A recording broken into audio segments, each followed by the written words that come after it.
E aí pessoal, tudo bem? Bem-vindos ao canal Coleção Paralela.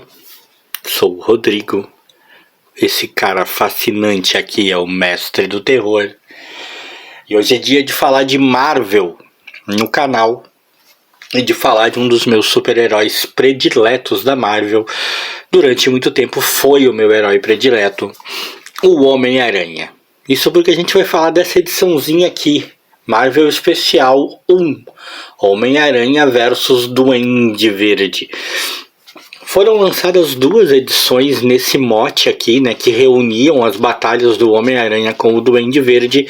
Eu tive as duas, eu tive a outra, na verdade a outra, a número 2, eu tive ela primeiro do que essa, porque eu consegui ela quando eu era menino e era uma sensação, cara. Era uma das revistas que eu mais queria. Um amigo meu tinha aquela edição e era uma das revistas mais desejadas por mim. Eu tinha loucura por ter aquela edição, mas nunca conseguia negociar com ele, até que eu finalmente consegui. Quando eu consegui, ela já estava bem desgastada, bem destruída, mas ficou comigo durante muito tempo, até que um dia se arruinou de tal maneira que eu não pude mais mantê-la, não fazia mais sentido.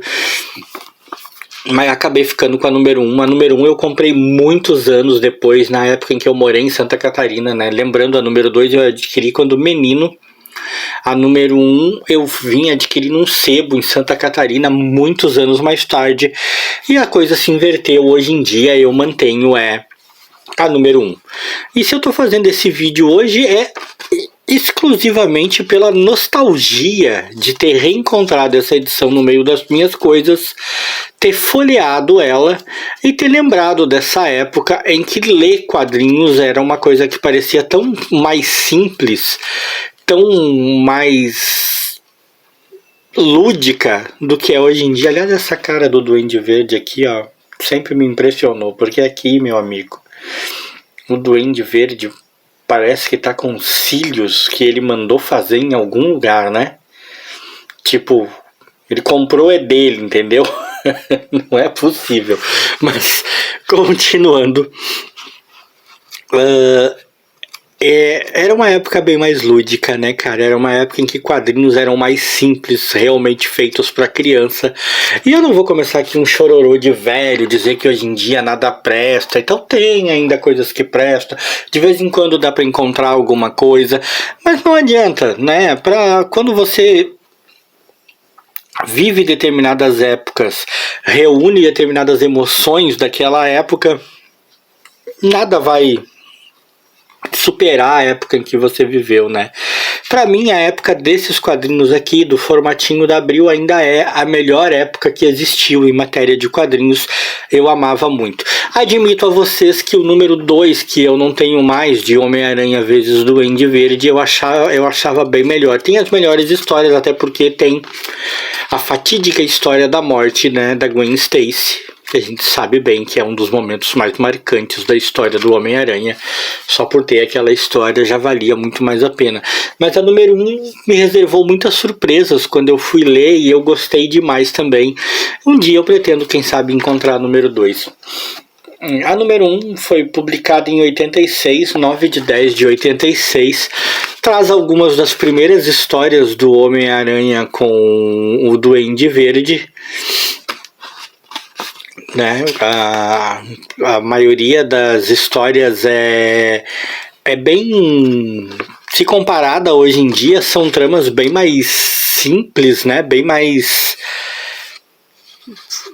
como é que eu vou dizer, bem menos intrincadas e tal, embora já começassem a aparecer nas histórias, né, os primeiros sinais de que as tramas ficariam mais intrincadas, de que haveriam mais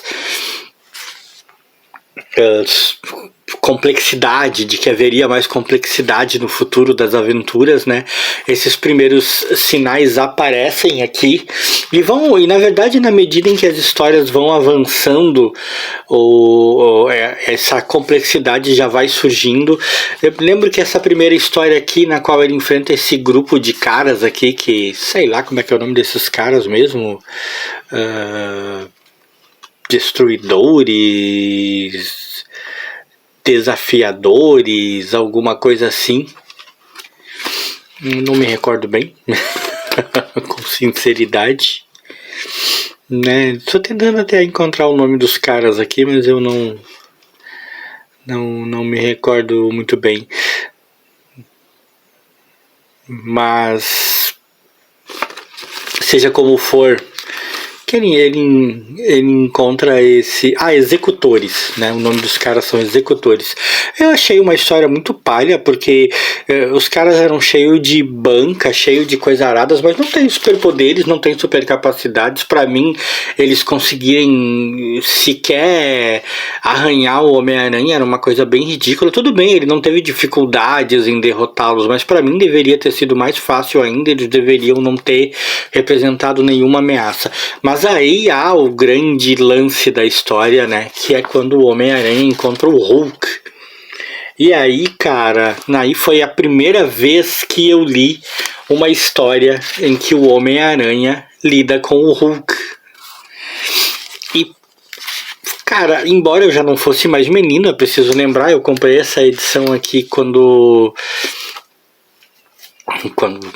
adulto, né? Comprei já anos e anos e anos mais tarde, mas eu ainda não tinha tido a oportunidade de ver este encontro do Homem-Aranha com o Hulk, que foi um dos primeiros, se não o primeiro encontro entre ambos.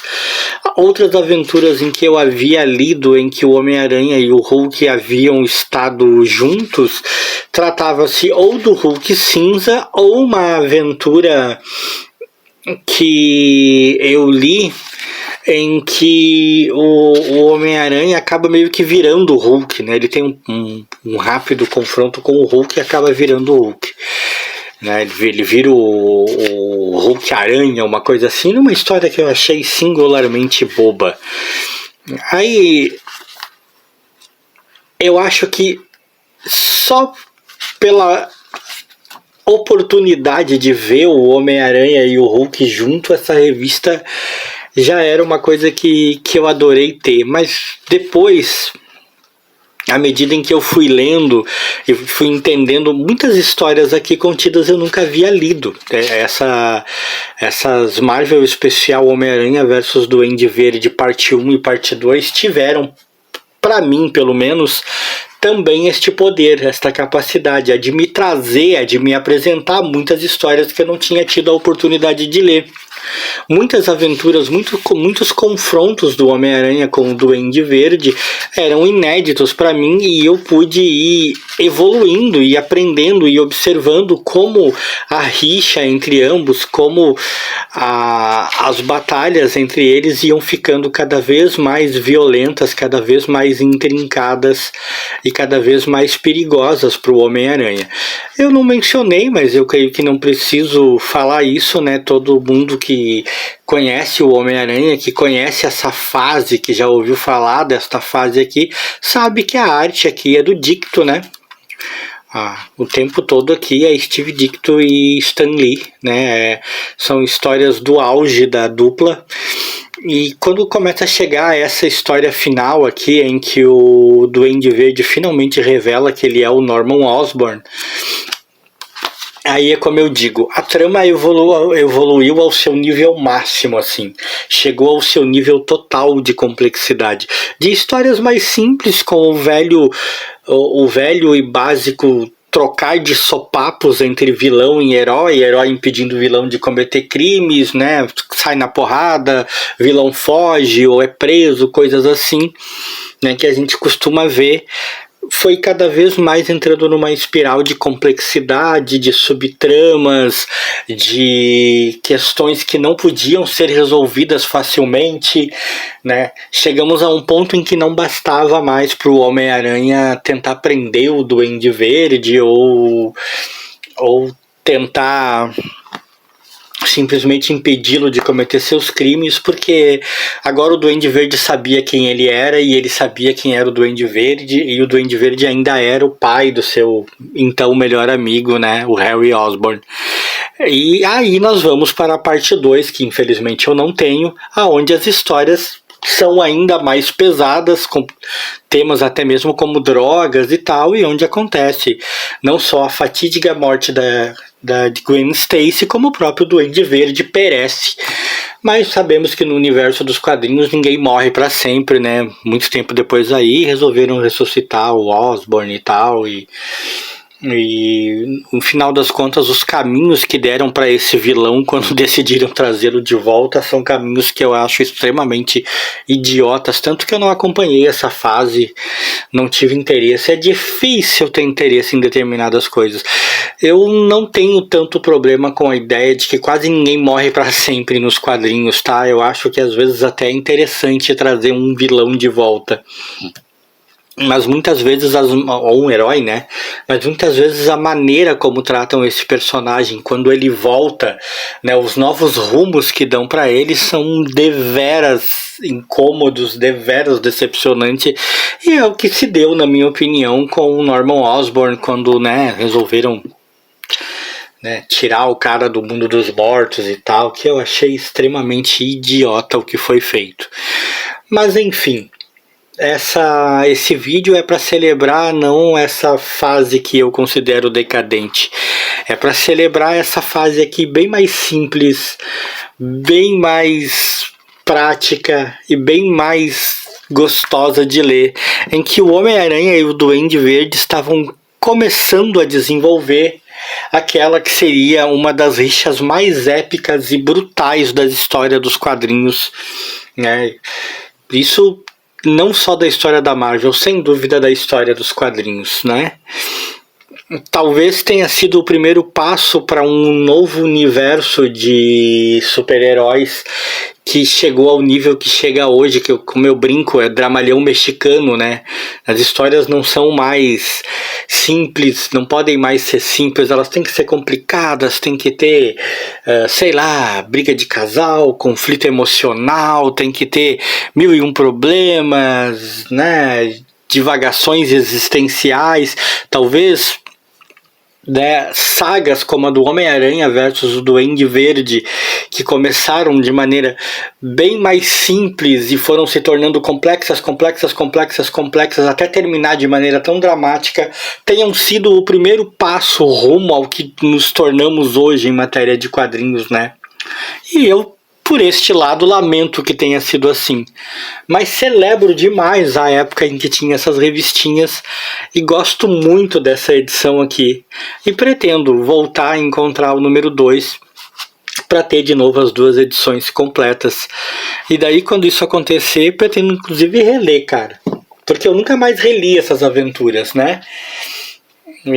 Eu nunca mais abri esse formatinho para reler. Eu peguei ele da caixa para fazer esse vídeo, para ter esse momento de nostalgia, de comentar sobre essa época, sobre a evolução que eu vi acontecer, sobre as coisas que esse quadrinho me proporcionou e a parte 2 dele, mesmo eu não tendo mais a parte 2, né, as coisas que ela me proporcionou também, né, com essa capinha aqui do Watson, né, que não chega a ser ruim, mas às vezes tem um pouco de implicância com essas capas feitas por artistas nacionais. Eu preferia muito mais que o material viesse com suas capas originais, ou pelo menos com alguma capa, né, que tenha sido feita originalmente pro Homem-Aranha por artistas da Marvel, né? Embora a capa ficou bonita, não é essa a questão. Só que chatices, né? Chatices. Enfim, pessoal, divago, né? Homem-Aranha vs Duende Verde da Marvel Especial 1 é um desses gibizinhos que você não só guarda para sempre o quanto puder, você não só cria um vínculo, cria um carinho por ele, você não só sente quando coloca a mão que está entrando no túnel do tempo, voltando a épocas mais simples e mais alvissareiras para a leitura, como também começa a entender por que futuramente as coisas foram pelos caminhos que foram. Se você gostou desse vídeo, deixa aquele like aí pra mim e pro Mestre do Terror.